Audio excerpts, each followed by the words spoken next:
Welcome to this video on connecting the dots regarding your website visitors. Today we're going to explore how to bridge identity and web behavior data with HubSpot to gain clear insights into who is visiting your website.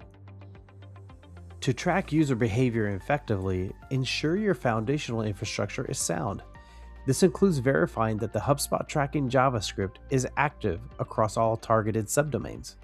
Remember, individual page paths can only be mapped to specific names once a user is identified through interactions like email clicks or form conversions. Next, let's configure your data and fields.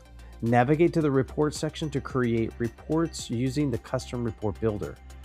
Select Contacts as your primary data anchor and ensure Web Activities is checked. Finally, add fields for names, page URLs, and timestamps into your report framework. To refine your dataset, apply advanced filters. Set rules such as ensuring the page URL is known and limit your view to a rolling 30-day window. For optimal visualization, use a table format, which is ideal for chronological tracking and sorting by the most recent timestamp signals. Here are some commercial pro tips. Layering company data helps track multi-stakeholder intent for B2B accounts.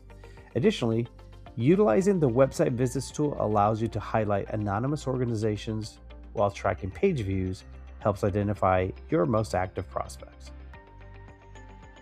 Focusing on actionable intent is key. While retrospective analytics show you what has already happened, setting up immediate routing alerts can help you win new deals by acting on recurrent interest. This concludes our video.